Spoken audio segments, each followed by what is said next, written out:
আশা করি তোমরা বুঝতে পারছো। এখন প্রান্ত দাদার কিছু ভয়েস রেকর্ড, সাথে আলিফও আছি, আমরা তিনজন মিলে কিছু কথাবার্তা বলছি, এটা শেয়ার করবো ভিডিও, যার কারণে মোটামুটি 40 মিনিটের মতো হয়ে যাচ্ছে। একটু কষ্ট করে শুনে নিও যদি তোমাদের জানার ইচ্ছা থাকে, আর নয়তো যা যা যা বুঝার তা তো বুঝেই গেছো। আমি প্রতি সিজন তার আইডি খেলি, আর নাহলেও এভারেজ হিসেব করে দেখলে 12-13 ঘন্টা করে প্রত্যেক দিন। ব্ল্যাক লিস্ট গেলে নইলে তখন অফ টুকটাক অফ দাও, নইলে তো আইডি তুমি খেলতে থাকো, তাই না?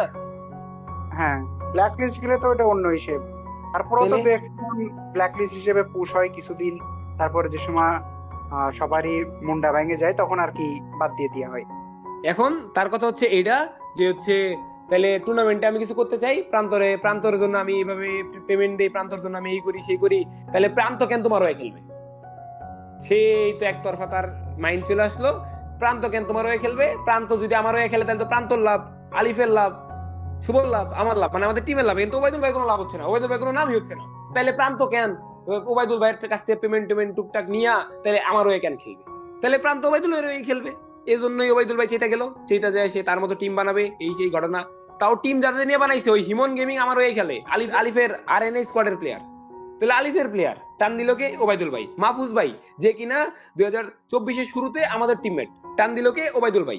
মেহেদি প্রাইমের হিসাব বাদ দিলাম, তাছাড়া যে কয়জন আছে সবই তো আমাদেরই প্লেয়ার ছিল। প্রান্ত দাসের সাথে তো টুর্নামেন্ট শুরু থেকে আমরা খেলতেছি, তাই না?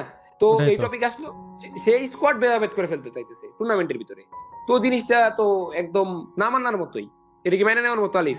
না ভাই, চাইলে তো একটা প্লেয়ার বা স্কোয়াড থেকে চলে যেতে পারে না। এখন অন্য প্লেয়ার যদি আমাদের স্কোয়াড আনি খেলাই, সেক্ষেত্রে আমাদের 5 থেকে 6 মাস একটা টাইম নষ্ট হবে তার সাথে কম্বিনেশন মিলাইতে, বা সে আমাদের সাথে কম্বিনেশন মিলাইতে। আর আমরা 4-5 মাস মানে কেন ব্যয় করবে এত, যেখানে আমরা 2 বছর টাইম ব্যয় করে একটা পারফেক্ট একটা স্কোয়াড বানাইছি, সেখানে আমরা এটাই আবার এত টাইম কেন নষ্ট করব?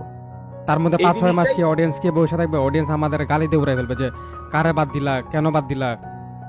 পরপর দেখা এই যাবে প্রান্ত জিনিসটাই ভাইও হেড ওবায়দুল খাবে। ভাইরে বুঝাইলাম, হুম। এই জিনিসটা ওবায়দুল ভাইরে বুঝাইলাম, ওবায়দুল ভাই মানতেই রাজি না। সে তার জেদ নিয়া, সে তার আমার ওই যে ওই দুইটা কাহিনী নিয়া, সে একদমই সে টুর্নামেন্টে আমাদের সাথে প্রান্তরে রাখতেই দিবে না। প্রান্তর সাথে জানি আমার কোনো এদিকে টুর্নামেন্ট নিয়ে কোনো কথাই না হয়। এবং কি এই নিয়ে প্রান্ত তোমার ওবায়দুল ভাই কি বলছে বলো? আমারে তো প্রথমে এসে বলে যে স্কোয়াড বানাবো, তুমি আমার স্কোয়াডে খেলবা।